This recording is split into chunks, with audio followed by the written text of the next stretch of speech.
अगर मैं आपको कहूँ कि हमारे फेवरेट ब्रीड डॉग्स जो हम बाजार से खरीदते हैं वो असल में ऐसे नहीं दिखते थे जैसा आज दिखते हैं, बल्कि हमने, इंसान ने उन्हें ऐसा बनाया है। पर अब आप सोच रहे होंगे कि ऐसा कैसे मुमकिन है। पग को पग बनाने और जर्मन शेफर्ड को जर्मन शेफर्ड बनाने के पीछे ब्रीडर्स ने सालों तक सिलेक्टिव ब्रीडिंग की है। ब्रीडर्स अलग अलग नस्लों के डॉग्स को मेट कराते हैं ताकि एक नई डॉग ब्रीड तैयार की जा सके। इसे सिलेक्टिव ब्रीडिंग कहते हैं। सिलेक्टिव ब्रीडिंग ने ब्रीडर्स को पैसा कमाने के रूप में ब्रीड डॉग्स तो दिए, पर ब्रीड डॉग्स को मिला जीवन भर का कष्ट और दर्द। चलिए कुछ पॉपुलर डॉग ब्रीड्स के बारे में बात करते हैं। German shepherd. सिलेक्टिव ब्रीडिंग से पहले जर्मन शेफर्ड की पीठ सीधी हुआ करती थी और चारों टांगे बराबर, पर आज के जर्मन शेफर्ड की पीठ पीछे की तरफ झुकी होती है, जिससे पीछे की टांगे मुड़ जाती हैं। इस डिस्प्रपोर्शनेट और अननेचुरल बॉडी स्ट्रक्चर की वजह से इस ब्रीड को कई बीमारियों से जूझना पड़ता है, और उनमें से सबसे कॉमन बीमारी है डीजेनरेटिव माइलोपैथी, जिसे CDRM भी कहते हैं। ये बीमारी डॉग्स की स्पाइनल कॉर्ड को प्रभावित करती है, जिससे पहले तो डॉग्स के पैरों में कमजोरी आ जाती है और फिर खड़े होने और चलने में दिक्कत होती है। और जैसे जैसे ये बीमारी बढ़ती है वैसे वैसे डॉग्स अपने पैरों का इस्तेमाल करने में असमर्थ हो जाते हैं, और नौबत यहाँ तक पहुँच जाती है कि एक जगह से दूसरी जगह जाने के लिए इन्हें अपने पैरों को घसीटना पड़ता है। इस बीमारी के परिणाम इतने गंभीर हैं कि डॉग 6 से 18 महीनों में ही पैरालिसिस के शिकार हो सकते हैं।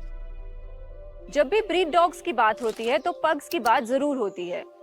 वो लोग जिन्हें बेबी लाइक फेस पसंद है, उनके लिए पग डॉग की नस्ल बनाई गई थी, जिनके चेहरे की विशेषताएं उन्हें क्यूट बनाती हैं। क्यूट, छोटे साइज और मुड़ी पूंछ की वजह से ये डॉग सेलिब्रिटीज से लेकर फोन बेचने वाली कंपनीज द्वारा एक प्रॉप की तरह इस्तेमाल किए जाते हैं। चपटा मुंह और नाक जो इन्हें एक अनोखी पहचान देती है, वो असल में एक जेनेटिक डिफेक्ट है और इनकी पीड़ा का कारण भी। आपने अगर कभी पग के आसपास समय बिताया हो तो आपने उन्हें ऊंचा ऊंचा सांस लेते जरूर सुना होगा।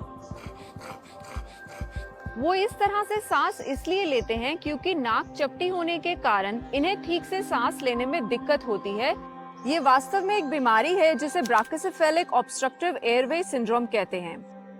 ऑक्सीजन की कमी के कारण जब डॉग्स को जोर से सांस लेना पड़ता है तब उनके एयरवेज में स्वेलिंग आ जाती है, जिसकी वजह से सांस लेना अब और मुश्किल हो जाता है और शरीर गर्म और रेस्पिरेटरी सिस्टम स्ट्रेस में चला जाता है, जो कि जानलेवा भी हो सकता है।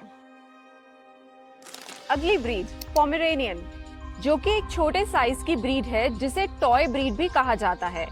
उनके छोटे कान, लंबे बाल और फ्लफी कोट की वजह से लोग इन्हें पसंद करते हैं।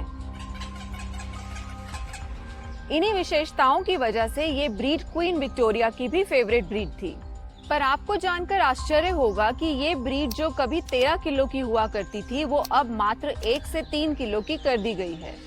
सिलेक्टिव ब्रीडिंग से इनका साइज तो छोटा कर दिया गया है, पर इनकी जो हेल्थ प्रॉब्लम्स है वो बड़ी होती गई हैं। जिनमें से एक है पटेला लुएक्सेशन, जिसे स्लिपिंग नी कैप्स भी कहा जाता है। ये हड्डियों की बीमारी है जिसमें घुटने का जोड़ अनस्टेबल हो जाता है और अपनी जगह से खिसक जाता है। गंभीर स्थितियों में सिर्फ सर्जरी ही एक उपाय बचता है, जिसके बाद डॉग्स को पूरी तरह से ठीक होने में कम से कम 2 महीने भी लग सकते हैं। लैब्राडोर, ये medium to large size breed dogs प्यारे चेहरे, मोटी पूंछ, शाइनी कोट और रंग की वजह से पसंद किए जाते हैं। बड़े बॉडी फ्रेम होने के कारण उनकी बॉडी का स्ट्रेन उनकी मसल्स और जॉइंट्स पर पड़ता है, जिससे उन्हें एल्बो डिस्प्लेसिया जैसी बीमारी होना बहुत आम है। अगर इस बीमारी का इलाज समय पर नहीं होता तो इन डॉग्स को आर्थराइटिस जैसी बीमारी हो जाती है, और गंभीर आर्थराइटिस से इन डॉग्स का हिलना डुलना और फिजिकल एक्टिविटी भी मुश्किल हो जाती है, और एक्सरसाइज ना कर पाने के कारण ये ब्रीड डॉग मोटापे का शिकार बन जाते हैं। और जैसा कि इंसानों में होता है, मोटापा आगे चलकर कई स्वास्थ्य संबंधित समस्याएं पैदा कर सकता है, जैसे हाई ब्लड प्रेशर और हार्ट डिजीजेस। इन बीमारियों के कारण इन ब्रीड डॉग का जीवन दर्द से भरा होता है। अब ब्रीड चाहे लैब्राडोर की हो या पग की या फिर कोई और, हर वो डॉग जो ब्रीडर्स पैसों के लिए बेच रहा है, उनका हाल ऐसा या फिर इससे भी बदतर है।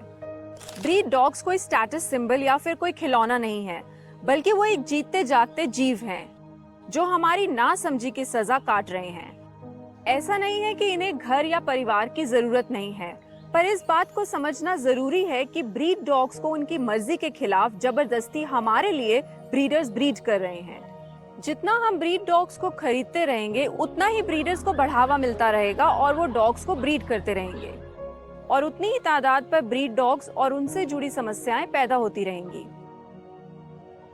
इस क्रूरता को यहीं रोकने के लिए ब्रीडर से डॉग्स ना लेकर आप सड़क पर रहने वाले को घर दे सकते हैं, जो सड़क पर खाना पीना ना मिलने की वजह से अपनी जान गंवा सकता है। अब फैसला आपका है, आप ब्रीडर से एक ब्रीड डॉग खरीदकर उनका जीवन नर्क बना सकते हैं या एक बेजुबान को घर देकर उन्हें एक नया जीवन दे सकते हैं। याद रहे, दोस्त बनाए जाते हैं, खरीदे नहीं।